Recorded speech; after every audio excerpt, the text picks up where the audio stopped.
Being human. Do you ever wonder what makes us who we are? Our habits, preferences, or where we came from? We are expressing ourselves in thousands of ways every day through our choices. Let's have a conversation with people who are having interesting lives. My name is Alun Walker. I'm a doctor of chiropractic and a human being. A very warm welcome to Chiropractic Revolution, a podcast where I'm interviewing very, very successful chiropractors.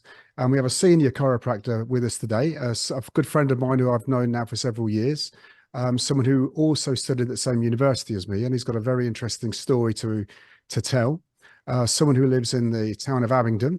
So I want to welcome Austin Lawrence to the podcast. Austin, very warm welcome to you. I wonder whether you can start off by just explaining a little bit about yourself and where you've come from and about your experience of chiropractic, how you originally saw it, what made you want to become a chiropractor, and most importantly, how you've got to where you are today and where you're working, and what's the philosophy and the ideas and that you want to put into chiropractic, and how you want to actually help the profession itself.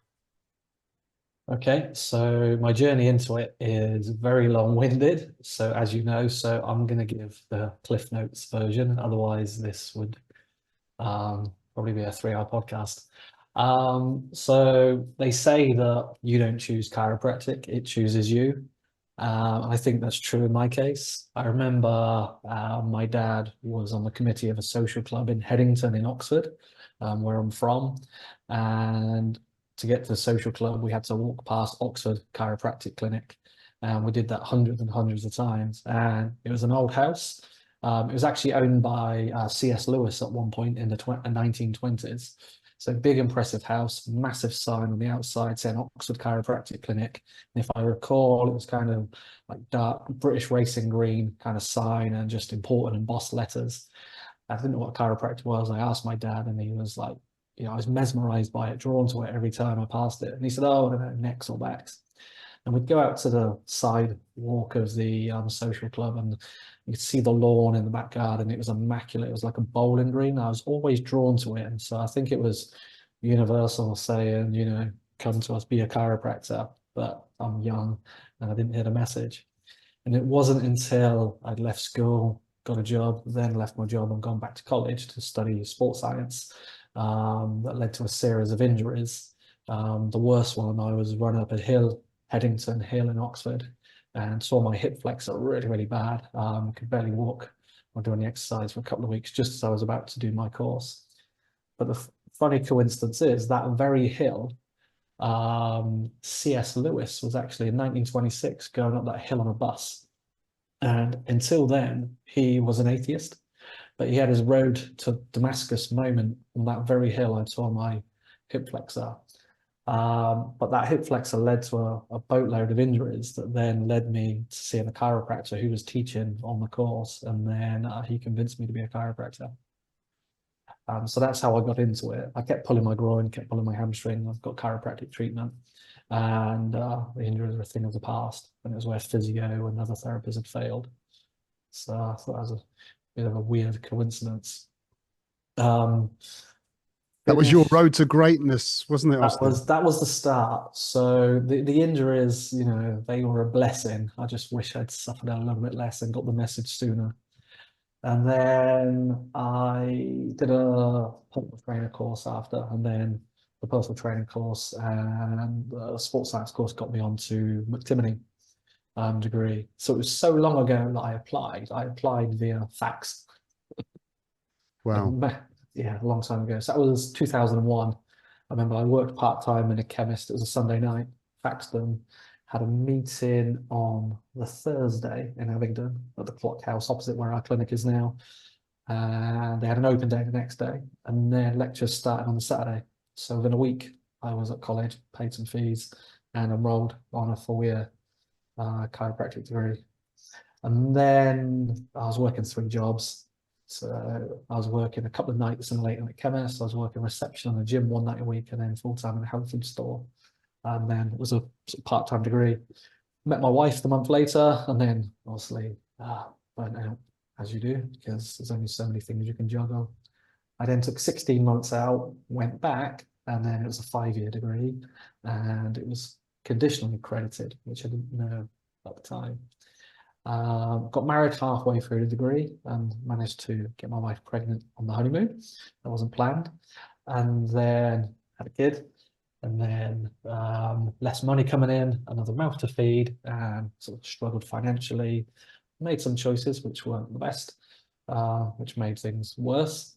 And then 3 weeks before end of year 3 exams, the GCC withdrew the conditional accreditation, and a third of our year quit, went to Boston To the pathologist. university. They Yeah, withdrew they the withdrew it. accreditation. So we were no longer studying chiropractic after 3 years. So very stressful. And it got turned around, but it took another year and a third of my year leaving. So it caused maximum damage, and the college was very, very close to closing.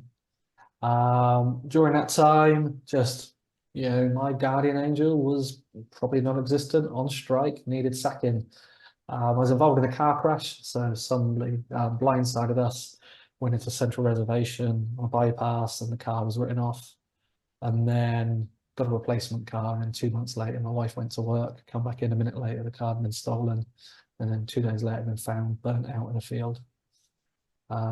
So just rotten luck after rotten luck.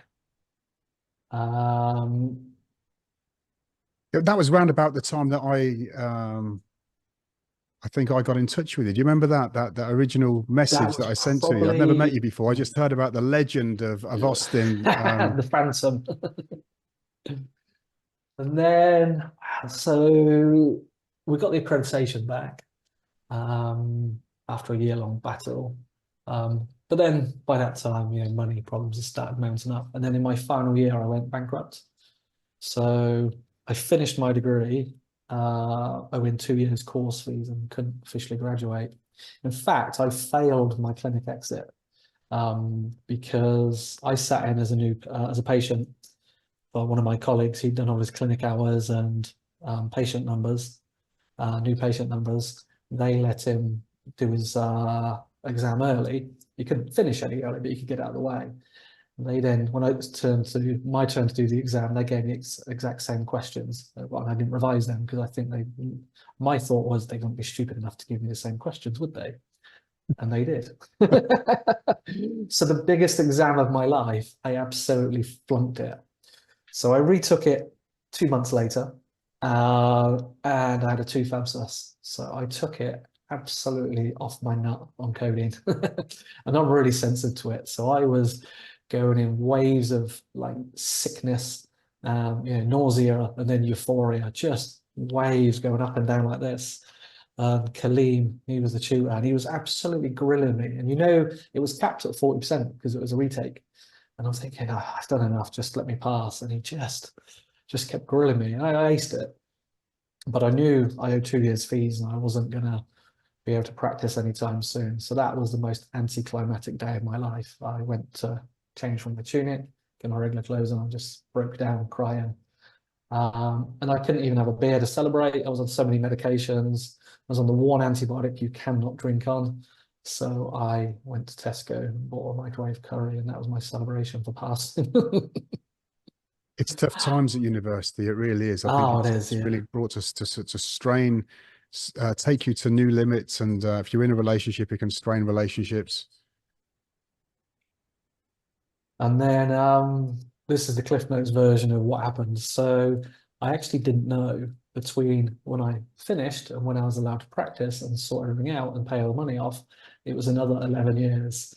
In that time, there was a lot of crap. So my wife had 2 miscarriages, depression. I went bankrupt a second time in my life. I broke some ribs falling over, and then a couple of months later, I split my head open. It was a compression injury to my neck. I had shoulder surgery that left me with weakness in my lat and tricep on the same side. Went several years without being adjusted. Kind of just fell out of love with life and chiropractic. And to make it worse, I've got to have to say this, Austin, that is the most miserable story I've probably ever heard. It's legendary in the, you couldn't make anything any worse than that. I mean, it was testing times. And also the gym I managed, there was a load of McTimney students there, and each year they graduate. And I wasn't resentful, but I'm like, should have been me. Should have been me. And it was just like a dagger, in me. And it sucked. But then, life, then conspired in my favor. I was left some money, an inheritance, a small amount. I was able to pay my fees off. Now, luckily, I've always done a lot of CPD, whatever profession I've been in. And in 2019, at the age of 41, I was able to get GCC registered. So all the fitness related CPD I'd done, it met all the criteria and then some for the GCC's code, their COPs and SOPs. So registered and then broke down, cried, and then shouted so loud I lost my voice. The bit I think you've missed something out of your story. I'm lucky to know some parts of it, and that is, didn't you write a book?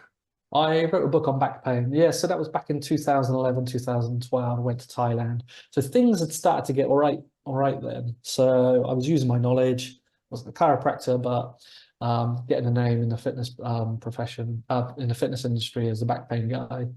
Wrote a book, which to pay for the trip to go to Thailand, I set up some back pain workshops, which were very popular. The first one I ever did had 9 people on. A couple of months later, I had 20 people on. And then that was when my wife miscarried, and then everything just went downhill. Yeah, I hope the story gets better. So you obviously It does get better. you eventually got your qualification as a chiropractor. Yeah. You got your degree, and what did you do then? Where did you work? So we already had a treatment room in the gym that I managed above the clinic where we are now. And then not long after we opened the clinic where we are now, it was where obviously you've been in, where all the consult rooms are, and the staff room that wasn't there. We acquired that later. It was actually a yoga studio with a treatment room or an adjusting room at the back. And then So this is in Abington. So it's yeah, not just a chiropractic clinic; it's also a very successful gym in Oxfordshire. so the gym's been there since 1998. So the boss, her fiance, opened it, and then she took over the running when she came on board. So started doing that, worked my absolute backside off, and then the week we opened up, Sorry, I got butt in again. yeah, Karen. Say worked really hard. We all work really hard as when we're starting off with chiropractic, but Abingdon is pretty much filled full of it's filled full of chiropractors. So Yeah, there's you've one been been one there of for about many. 30 odd years, yeah, and obviously they've got the clinic at the college, so there's a lot of competition. And then but I trained, I was like a man possessed. So we had the Kairos training culture, the McTimney one. So Oh, so you had Brett's people training so within yeah, your clinic. well, not his people. We were doing some of the stuff with Brett and some of his guys online, but it was the McTimney Kairos training group. So it was led by students. So we trained in the back room where we run our seminars now. So a couple of hours, two days a week, we're in there doing our physical preparation, our breath work, our meditation, and then going through setups, practicing our strikes. So I did that, didn't miss a day in 6 months. And then the week I opened the clinic, week I opened full time, I had 56 appointments booked in. So a lot of work went into it. Okay. And so are you running courses there yourself? Yeah. Yes, started doing that. That was a long time coming, because there was a pandemic in the way. So 6 months to the day we opened the clinic, the pandemic happened.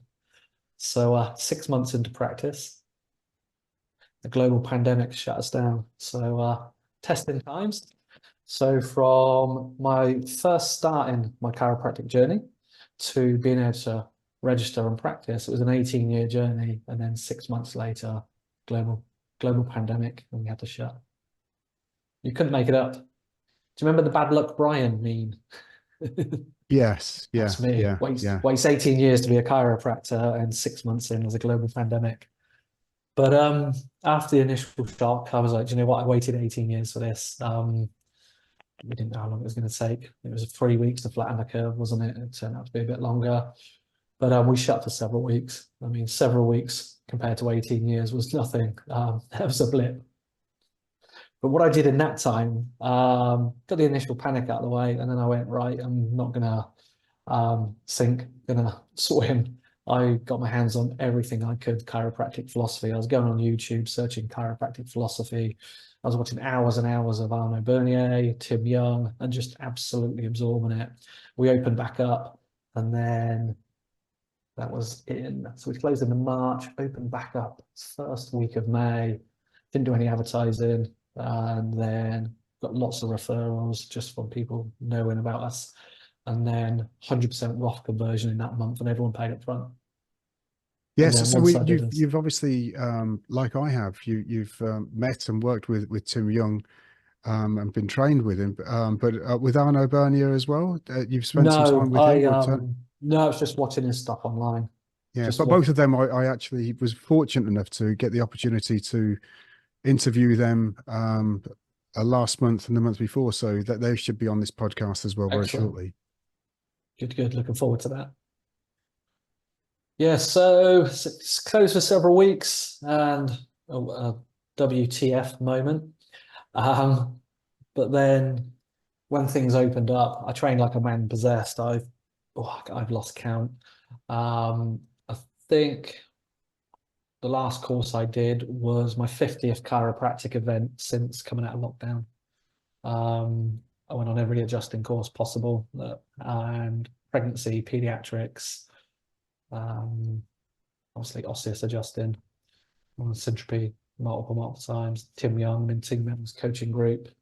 What I did was went, who are the best in the industry? It's like, I'm going to go with them and learn off them, to the point where it's a bit of an obsession. Yeah, it has been an obsession. It's been a lifetime, isn't it, of you doing this sort of thing. For me, I've been fortunate enough to do one of your courses, and you are a sweet adjuster, Austin. You know, it's lovely the way that you do it. I really enjoyed doing the course, and I'll be doing it again with you. Thank you. And I It's trained very really bloody smooth, hard to and I get can to that. see where you picked up these different elements of your adjusting skills from all of these different legends.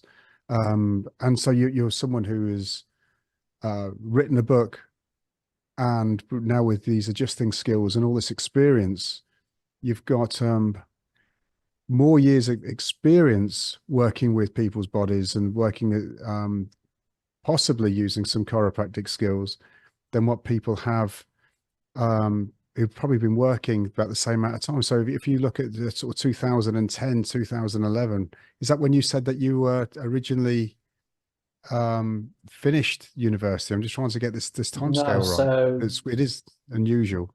2008, February 2008, I passed my clinic, the retake of my clinic exit exam. Yes. So looking at this, we've got 2008, 2018, 10, you know, it's sort of 18 years of experience. So hence the reason why these courses that you're running in Abington are so successful, and Yeah, I why mean, people are so happy when they've been yeah, doing it. What took me a sort of long things are you time. trying to offer the world of chiropractic at the moment?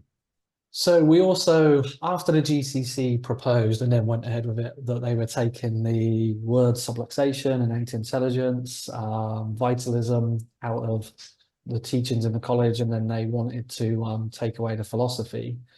We set up the Chiro Calling. So there was me, Lou Edwards, my boss, student Nadia, Rayasat, and then Jazz. We all got together and went, right, we need to do something about this. And then we got Donald Francis and Chris Harm on board. So 6 of us created the Chiro Call-In. So we were bringing the philosophy back to chiropractors.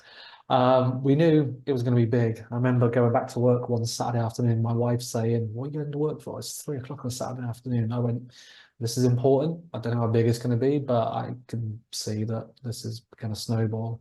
So we advertised it.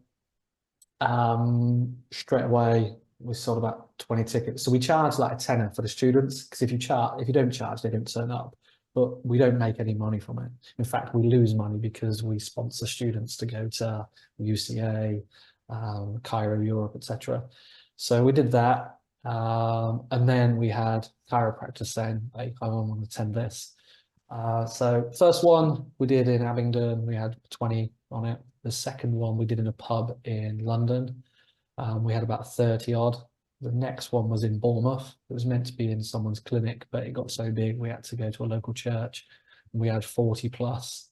The most recent one we did was in our clinic in the back room on November last year, and we had over 70 on there. We had Christina Cunliffe, our principal of McTimoney there. Stu Bittman came over and spoke. We've had Mark Hudson from Cairo Europe talk. And then we've got one in a few weeks. Mark Hudson is coming again. What is the date of this? What's the date This of is this next Friday the 15th. So hey, Friday the 15th of March. Cairo Calling? Yeah, so we've got Jim Chester of Cairo Hustle, biggest Cairo podcast in the world. He's coming over to talk. Lawrence Tam, I can't pronounce Jim. It's got a sort of Greek surname, Australian guy, and his wife Bettina. They're coming across as well. So big lineup. It's really snowballed and people are taking note. What's the date of it, Austin? What date is So this? Friday the 15th of March in Abington. And what's the cost of this as well? What cost are you going to put onto these tickets in the future? It's 15 for students, 60 for Kairos, but there's a £35 fee if you want to bring a spouse or sort of someone who isn't a chiropractor. But you can win prizes. Pretty much every student who attends wins something, whether it's adjusting seminars, Cairo Europe tickets, tickets to the UCA conference in October. So we give back. We don't make a penny from it. We give back in terms of out-of-pocket expense, time, seminars. So our aim is to really elevate the profession, bring the philosophy back, but also make the profession a better place. The way that it's growing, you're going to be well outside of the convenience of working from the clinic soon, aren't you? Because if we're going to need a bigger boat. 40 to 70, yeah. I expect that within the next, certainly by Christmas, you're going to be in 100 or 200. You're actually running another chiropractic opportunity for probably hundreds of people. Yeah. Absolutely. Yeah, it's snowballed. I mean, we knew we had the potential to be big, but I don't think we realized until we kept getting bombarded with messages from other chiropractors and chiropractors who are well established in the profession. They've been doing their own seminars for a number of years. We even got American chiropractors messaging us going, hey, anything we can do to help? And we're like, oh, this is big. So really exciting times. So have you gone from being with your sports background, sort of a little bit more mechanistic? What's your philosophy these days? Where are you coming from? So with that sports therapy background, adjusting and how you see the body and how you see what chiropractic is doing to the body. What's your philosophy on all that? So when I did my back pain workshops, they were for personal trainers and sports therapists. I did have chiropractors come on, but obviously it's mechanistic. I still had a kind of vitalistic bent, for want of another word, but it had to be like the physical stuff. And I was fortunate enough that when I was at college, the philosophy was top notch. And then by the time Lou left McTimoney, she said it was okay. And then Jazz, who works with us, she didn't even know what a green book was by the time that she'd finished. So it had been watered down. So even though we had the accreditation problems, I was there when the philosophy was top notch. So yeah, it was a breath of fresh air. Very vitalistic, philosophy-based, principle-driven chiropractor now. I get to do what I love. And as you know, I teach the philosophy on my adjusting course. So it's not just adjusting, it's bringing a philosophy, a little bit of science to it, but not like the evidence-based kind of, some trying to poo-poo everything, but a bit of evidence what the adjustment does from a neurological point of view, but steeped in philosophy. Then the approach is kind of honor the body. One of the things I say is your state is probably one of the biggest factors in healing. even though the patient heals themselves, how you show up, how you interact with the client, your presence, your having that present time consciousness, that will also have an effect. And then the aim is to kind of be focused, present with the patient, very light touch approach to analysis, and then light and fast, deep osseous adjustment. Does that make sense? With yourself, the students that are coming for your courses, where you were saying you're teaching the philosophy, etc. What types of skills are they learning with you? Is it more the sort of Tim Young type stuff, or what, how would you So I've explain the been definition? heavily sort of influenced by Syntropy and Tim Young. Invested more time with those two than anyone else. So yeah, it's kind of my twist on that. And then there's some stuff I took away from I've never done a Kairos training course per se, but still learned stuff off them. So it's because there's nothing new under the sun, is there? Unless you're like a Gonstead or Logan and you're going to completely make up your own technique. It's a kind of amalgamation and my kind of twist on things.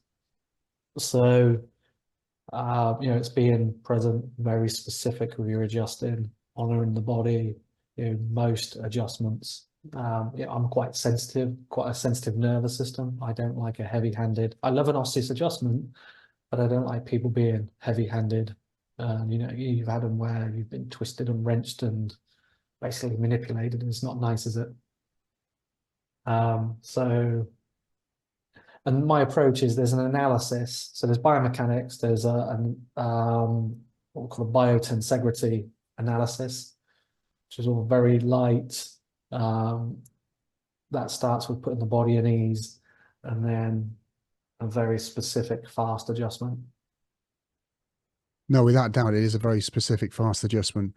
Do you think you'll be writing a book or upgrading the book that you wrote I'll write another book. 10, 15 years ago? The other one I did start, I looked at it during the lockdown, and then went, nah, I need something different. I could have made it better, but it's like, no, I've done that. I want something, it's quite weird how you asked that, because I was only thinking about it this week. So got to do it now. But I will write another book at some point. So this book that sounds like you're going to be writing, where will you be? What will you be directing it into? I don't know all the details. That would take all the magic away. But yeah, what sort of book are you thinking about writing this time? that's the thing. So I've got a million things that I could do. So at the moment, I'm learning more about the neurology of what happens when we adjust or when you receive an adjustment. But I kind of want to tie it in with chiropractic philosophy. I'm sure as I start writing things down, it will morph into what it needs to. As you typically, when you've got an idea in your head of what you're going to do, it then takes on a life and a new direction of its own. And with yourself, Oz, how do you see your business growing? Are you going to stay in Abington? What are you going to move away? Do you think you'll carry on with the success of where you're working at the moment? Because you're working with Louise Edwards at present, and it's a very, very successful clinic. Like I said before, it's bang right in the center of, quite literally, it's one of the busiest chiropractic centers, I think. Plus, you've got the university there as well in Abington. But I'm just wondering what your future is. Are you're going to carry on there as a senior chiropractor? What are you thinking?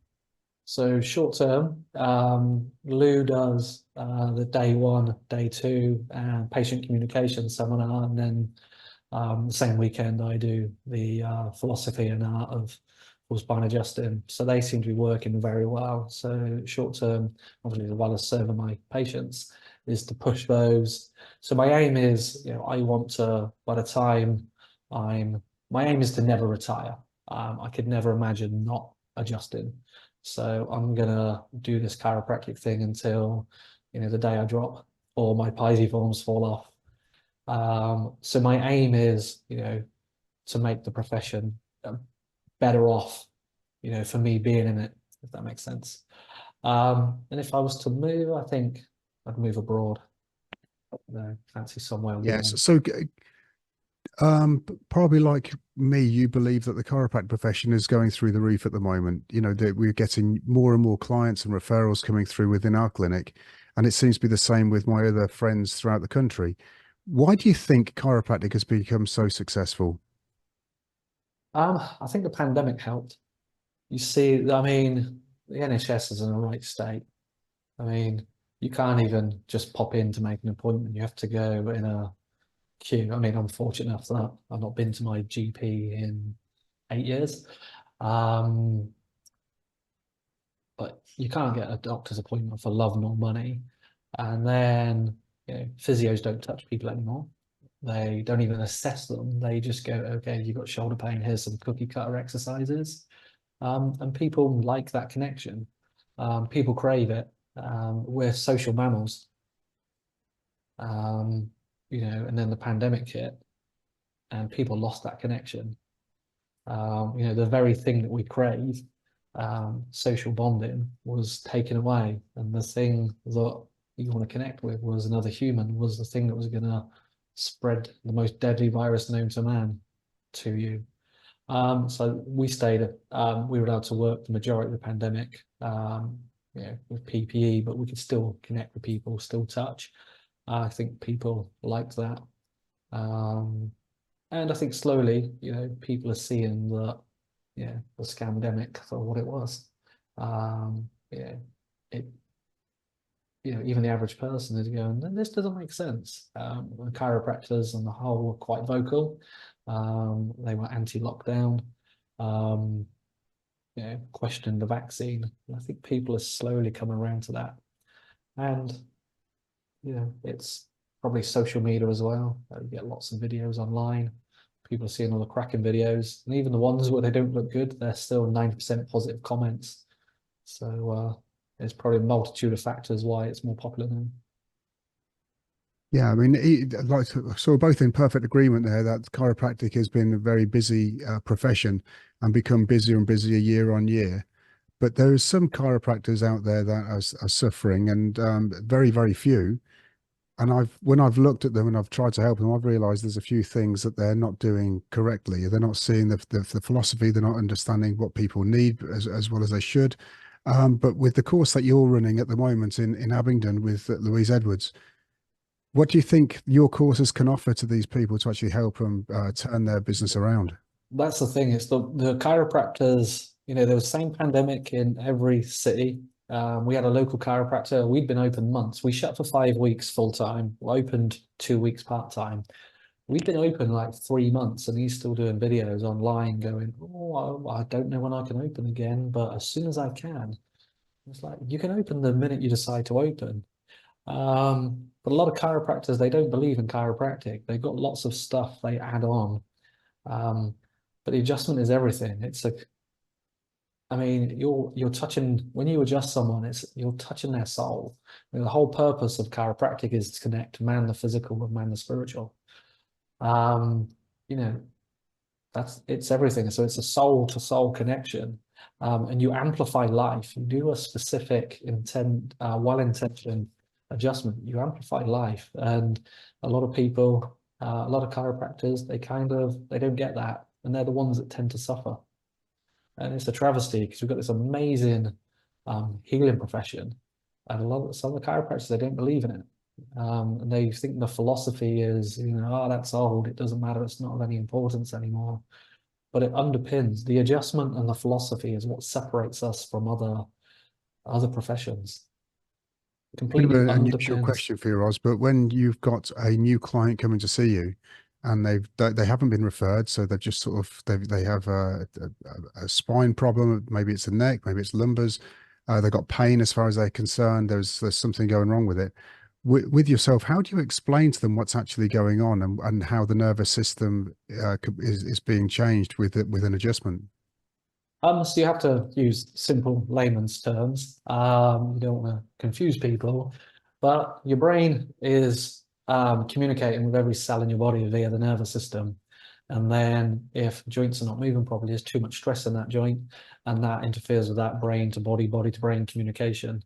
And then with that, we can see symptoms, and that can be pain, it could be numbness, it could be digestive issues. So you communicate in a way that, use 5-year-old simple terms, and people get that. And my job is to find the area of the most stress, adjust that joint, take that stress off it, and do it often enough so we restore motion and then maintain it, and allow the brain to body to the brain and the body to communicate again. Have So you got my any job, really good examples of this where you've had a client come to see you with problems with their body, and there's been something amazing that's actually happened when you've done the adjustment? yeah, so very early in practice, somebody, they turned up for their third adjustment, so I'd only adjusted them twice, and she says, "Can chiropractic help with hearing loss?" And I was like, "Absolutely, that's what the profession was founded on." Told her the story of Dee Dee and Harvey Lillard. Because she said, "Since I've had this," she went, "I was diagnosed by a specialist with 40% loss of hearing. My hearing is perfect now." And that was with 2 adjustments. I had another guy, he was an instructor in the gym, and he couldn't consciously flex his left pec, lat, rhomboid, bicep, or tricep. If he did the right side, you could flex it, you could feel it, it was a flex muscle, but it kind of just felt semi-flexed on the other side. So he'd constantly try and flex it, but nothing would really happen. He'd had nerve conduction studies, and he'd had cancer twice in the past. He'd had non-Hodgkin's lymphoma. So the doctor said, "Oh, yeah, that's nerve damage from the chemo." And you're like, "But this chemo would have been whole body. Why did it not damage the other side?" And I remember setting him up, and it was C2 on the left, and the CA just happened to be in the room at the same time. And that thing exploded. That was probably still to this day the best adjustment I've ever given. And the CA's head spun like the Exorcist, the girl in the Exorcist. She turned around. He saw God. And it was weird. The room, you could palpate the atmosphere in there. And he's there for a few minutes on the bench when I was shaking. Then he gets up and bang, every muscle that he couldn't previously contract came on, bang, like that. But C2 doesn't go to any of those. The nerve root from C2 doesn't go to any of those muscles, does it? So in your opinion, what actually happened there when you adjusted that cervical, that second cervical within the neck? So we changed the brain. The adjustment affects the brain. So I removed the interference. So I wasn't treating any of that. It was like he was sublux C2. I adjusted that, changed the brain, and the brain could communicate with his body again, and everything came back online. So when I'm adjusting someone, I'm not treating anything. My job is simple. It's to remove interference. The perfect example of this is if you remove interference, the body will heal, or designed to heal. If it wasn't, you'd have died from the first time you ever had a paper cut, wouldn't you? You'd have bled out. But I had shoulder surgery back in 2016. I had a lipoma the size of an egg. So had it surgically removed, 3 layers of internal stitching. But it started to heal apart from one part because some of the stitches were poking up. But the body is intelligent. There's an innate intelligence in the body. It didn't go, right, I'm just going to heal around that stitch sticking out. There was interference there, and the wound remained open. And then eventually what I did, I got some tweezers, I pulled the stitches up, snipped them, and they went back down. And then a few days later, that wound healed. So what did I do? I removed the interference, and then the body healed.